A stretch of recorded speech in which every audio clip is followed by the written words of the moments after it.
It's really neat and rewarding to have a client who might not even know where to start and to, pick up that phone and reach out. And here we are 2 weeks later and they're saying, wow, that was easy. Or that was like way less painful than I thought. And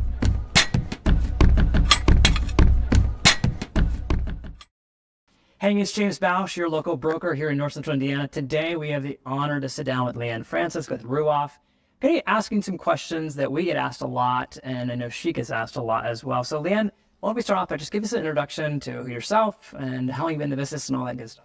Absolutely. So I'm LeAnne Francis, a senior loan officer with Ruoff Mortgage here in Warsaw. I'm local to the community. My husband and I live in North Webster. We have 4 kids that go to the Warsaw School District. And I'm located in the Warsaw Ruoff office, but also serving primarily most of Kosciuszko County and the state of Indiana. Thank you. That's really helpful. Let's say I am looking to get a loan for the first time. What are the eligibility requirements? What are you looking at? Absolutely. So oftentimes, you may not know even where to start. So that's where we come into play and are able to sit down with you, whether through a quick phone call or an online application or even a meeting, and really look at your situation. Everyone is unique. Everyone's different. So we offer a variety of loan products and they're tailored to you and what your situation is. So what we look at primarily is going to be what would you qualify for in terms of your income, your employment status, your current debts, your credit history, credit score, and things like that we'll take into totality when looking at your approval. Okay. So you're taking those things in and taking those into consideration. What do people need to bring you, either virtually through electronic forms or in person? So a cool thing about Ruoff is we are so up to date on technology that when getting pre-approved, oftentimes all I need is your ID, because we have those tools in place to be able to pull in employment verifications, your assets, any kind of verifications that we might need in order to give you that full pre-approval. If in some reason I can't, we're going to ask for your last 2 years of employment history and supporting documentation, whether that's tax returns or W-2s, as well as maybe last pay stub and 2 bank statements. That's amazing. So what is really a briefcase full or binder full of? Don't get overwhelmed with that. A lot of people think, well, they don't know what to expect and they don't know where their W-2s are. So much of this is online and they don't know where to maybe get these. So we like to simplify that and being able to pull in what we can do electronically before I reach out to you and ask for other documentation. You mentioned a variety of loan products. What are some of the main ones that you see frequently? So obviously we can do the conventional purchase loan, but we also offer a variety of products through the government loan. So a VA loan, FHA, USDA. What's gaining a lot of popularity now too are the IHCDA bond loans too, that are helpful to people who maybe have a shortfall of funds for closing cost and down payment. So really, again, it's tailored to each client and what their needs are that we can go through and determine what we can best offer to meet their needs. Okay. Once someone has made application for their loan, how long does it take for them to get final loan approval? It's a challenge to me to see how quickly I can get that done. On average, full appraisal and underwrite is from application to closing table, an average of 14 days. I try and beat that when I can. And there are times that maybe for whatever reason, it may go a little bit longer. But we try to keep that under 14 days. Because most people in their mind, stereotypical, 30 days roughly to get that loan approval. How are you able to kind of expedite that process and make the average 14, sometimes shorter, sometimes a little bit longer? Absolutely. So a lot of that just comes with experience of knowing what to get up front, what to look for to avoid any challenges that we might encounter. I always encourage my clients to do a full pre-approval underwrite ahead of time. Just to, again, verify everything. So that way, when they go looking for homes with you, we're really only waiting on title work and appraisal. So just knowing what to anticipate, what to look for, getting the correct documentation to the underwriters so that we can really streamline that approval process. What are the fees associated with getting a loan? So typically you can expect to pay anywhere from 2 to 5% of the purchase price. And those are going to encompass just every party's fees that has to do with this. So from the loan origination fees to the appraiser's cost, title company, recording deed, could be, your homeowner's insurance for the first year. So those are all kind of encompassed in that. 2 to 5% of what you could expect. And I think it's something that's really important to point out because people, for simplicity's sake, like to lump things together. Yes. But it really isn't a lender fee oftentimes, right? It's not. Appraisal, that's a portion of it. Right, it's a portion of it, like title fees. And so it's easy just to say, hey, 2 to 5%, yes. But it's not just your cost or the lender cost. It's really not. And we try and be transparent in that. So when I'm working with my clients initially, I like to prepare a worksheet for them that I think is easy to digest, that really outlines and itemizes what are these fees, because you hear closing costs, but what are you paying and who are you paying? So I break those down as something that's easy to see and understand for what you can anticipate to pay. I know a lot of folks are very self-aware of credit score. Yes. How does credit score impact loan approval? And then I have a follow-up question on that as well. Yeah, absolutely. So it does. I mean, it's going to play a part in that. Now, we, again, have a variety of loan products that are tailored to maybe it's a lower credit score that we're looking at.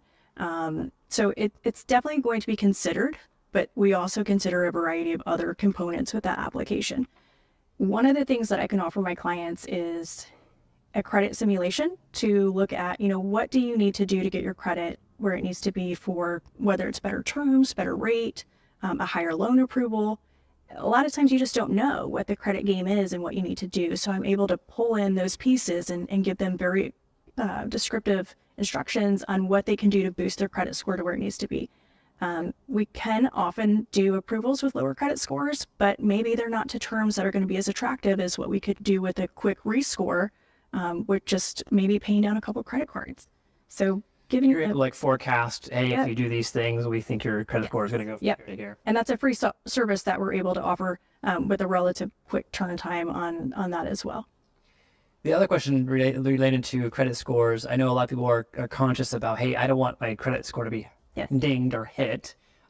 Is that a myth? Is it reality? What does that look like? And how can you help them get pre-approved, do what you have to do, but minimize any risk? Absolutely. So one of the things that we've done at Ruoff to take that into consideration is at the time of pre-approval, I'm only doing a soft inquiry on your credit report. So there is no hard pull, there is no impact to your credit score. So it lessens that exposure to you to have us look at your credit. It is still a full credit report, so there's nothing, unseen as far as that goes. It still gives me all the pieces to be able to do that pre-approval, but with no impact to the score. Once you're under contract, we'll go in at that one-time pull, which will have a minimal impact on your score. Nothing that would change the loan terms as far as that goes. I mean, you're talking a few points. And on that note, too, it's always interesting what people have an idea in their head what their credit score is, and maybe they're looking at a consumer inquiry as far as that goes through Credit Karma, something of that nature. You're going to get a different credit rating for a mortgage pull versus a car loan versus a credit card. They're still the same ranges, but you're going to get a different rating for what you're applying for.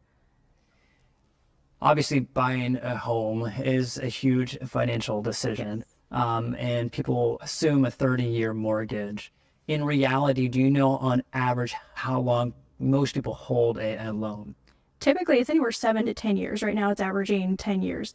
We do forecast that we're going to have a lot of early payoffs in those, though, with the market and the rate that we're looking at right now. We're kind of anticipating a lot of people benefiting from a refinance when the market softens and those rates lessen. So if I'm tied into something on a 30-year, right, I buy a house, but my situation changes. I love the house. I don't want to move. What kind of changes can I make, and what's that process look like? So you could always look at a full refinance. The refinance is going to look very similar to that of a purchase. So we're going to go through your loan application again, still averaging 14 days on these. So it's not a long extended process. You may or may not have to do an appraisal depending on what you're looking at. So yeah, I mean, it may be to your benefit to look at refinancing. If you love the home, you want to stay there. Right now we're still doing refinances, which might sound crazy in this market. But if you're looking at the average consumer debt being 30%, and the average American is carrying quite a bit of consumer debt through credit cards or lines of credit, you might benefit from a refinance to get that down into, maybe it's a 30-year at 7%, which might not sound that attractive on a mortgage, but when you look at monthly cash flow, you're putting yourself in a much better repayment position to get that on a scheduled amortized fixed rate mortgage. So I hear you right. You're not doing it specifically for the house and for the mortgage. You're doing it to kind of to better overall the entire picture, Yes. the financial picture. And those are the things that we can talk through. Like if anyone were to have questions, we can look at that and provide you with, payment schedules of where are you at now? You're already paying these payments. So would you maybe perhaps benefit from a refinance? So again, very similar to the typical purchase, still about 14 days, give or take a little bit. Yes. Having helped many people through that process, when should someone start thinking about that? So one of the rules of thumb. Yeah, one of the things I do for my clients is I track that to when it would make a significant impact for them rate wise, just by watching the rate of where they're at now and how long have they been in that home. That's something that I'll monitor for my clients. If maybe they're not working with me already, reach out. We can do an analysis of that to say, would it make sense? I don't expect everyone to follow the market and what rates are doing. So just reach out to a lender or professional who might follow that and be able to look at where are you at now and would you benefit from a refinance? If I am a buyer, whether I've bought a home or about 15 homes, what advice do you have for me? I would be selective in who you're going to work with. You want to work with a professional. You want to work with somebody who you can trust and can be transparent with you, whether that's on the real estate side of things and the lending side. I mean, you really, you want to be able to trust the partners that you're working with. And how can I, as the consumer, determine if this person's trustworthy or not? Yeah, that's difficult to say, with what people are able to put on social media and everything. Is it kind of a feeling? Is it like... I think so, and we're not all for every. I think it's a variation of all of that. We're very transparent, and you can Google me and find all of my stats, and not. I haven't been perfect for everybody, and nor are we going to be, but we have to be transparent in our communication and how we're going to represent this client. Not everyone is for everybody, but we want to be respectful and transparent. And somebody that you can trust. Oftentimes in a community the size of ours, it's word of mouth and it's referral based. We've all kind of crossed paths at one point or another, and somebody's going to have a reference. Sure. Whether it's good or bad. Fair enough. Yeah. If I'm not a buyer but I'm a seller and I'm looking to put my home on the market, is there anything I should be aware of, cognizant of, when it comes to the loan, the lending side of things? I think I should be, I guess. Yeah, because I don't know that sellers are too involved in that or privy to that. So I think they're going to have to rely on your professional stance on that as well. They may be looking at a variation of offers that come in with different loan types and really not be cognizant of like what those are going to mean for them. Are they going to have to do repairs to make this pass for the appraisal? So I think they would have to depend on your expertise in that as well, and just being open and receptive to, if you can point out, we're going to need a handrail here. Probably get that done. Yeah. So not a whole lot they could probably do other than lean on their agent and be proactive to take care of potential repair. Yeah, and reach out if you have questions. Again, I think in our industry, you've got to be transparent, and we don't expect sellers to be too knowledgeable about like what their buyers are doing, but we don't also want them to maybe make a decision because they don't know. So reach out and get some questions answered so they can be competent in how we're going to get to the closing table. Fair enough. What about agents? What advice or recommendations do you have for us real estate agents as we help our clients and hopefully make good decisions? Yeah, I think education's key. The market's always changing. With that, loan products and terms are always changing.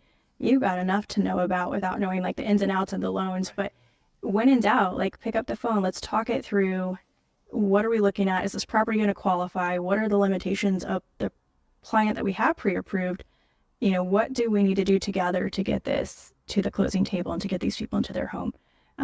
With that too, just understanding and not shying away from maybe like an FHA loan or a VA loan. I think it would be fair to say that when presented with a conventional offer versus one of those, typically they're going to give favor to a conventional with the assumption, there's less conditions in that. But oftentimes maybe I have a buyer who could be a strong conventional buyer, but it's in their best interest to go with a VA loan or an FHA loan. So looking at that property and calling me and let's work through, like, maybe it's not a big hill to climb. Like, maybe these challenges aren't that big and we can still do what's in our best interest of our mutual client in the terms of the loan, and not just being dismissive of it because it's not, cash or a conventional offer.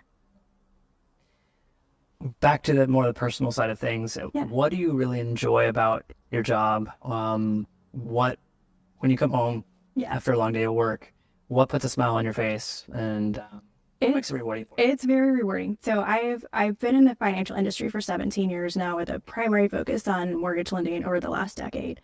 And it's so cool, even on that drive home, to know, like, oh, I financed that house and that one and that one. And just like, it's really neat and rewarding to have a client who might not even know where to start, and to, pick up that phone and reach out, and here we are 2 weeks later and they're saying, wow, that was easy, or that was like way less painful than I thought, and being able to help them get to where they thought maybe they could never be. That's super rewarding. And it's all building a puzzle, right? Like, every client's different. When we can put all those pieces together and get them like where they need to be, it's super rewarding. I'm sure in the 17 years of being in the industry, you've come across some interesting situations and stories. Do you have one story that you could share with us? Something, I don't know, it's funny, something you're proud of? Anything come to mind at all? Staying on a positive note, I'm just going to say that it is incredibly rewarding. It really is. I think that we all kind of joke a little bit about, we could have a book of the stories and the things that we encounter and that we run into, that you're just sitting there thinking, you've done this 100 times over again, but everyone's different, and there's nothing that shocks us anymore. I mean, there's a multitude of things that it can be wild. But yeah, overall, you gotta stay focused and stay driven, and we're here to help. If someone wants your help, what's the best way for them to reach you? I'm heavy into texting, so reach out, whether online. I have my website, LeAnneFrancis.com. Email me, text me, and we can set up a time to call. I like to connect with my clients up front, whether, whatever works best for their schedule, a phone call or in-person meeting, to just get a feel for their situation and how we can best work together. Anything else you can think of before we take off today that you want to make sure that you relay on to, whether it's a buyer, seller, agent? Yeah. We're here, we're in your corner, and, we do this day in and day out, and we've done it again and again throughout the years. And for most people, this is something that they do once or twice in a lifetime. And so it can be maybe daunting or intimidating, but that's why you would have professionals in your corner to help you. So please reach out. I say there's never a dumb question. If you don't know, please ask. But we're here to help. Well, thanks again so much for being here today. Absolutely, yeah. Thanks for having me. Honored to partner with you, and thank you very much. Work together. Yeah. Teamwork. We'll get to the closing table successfully. Thank you. Thank you.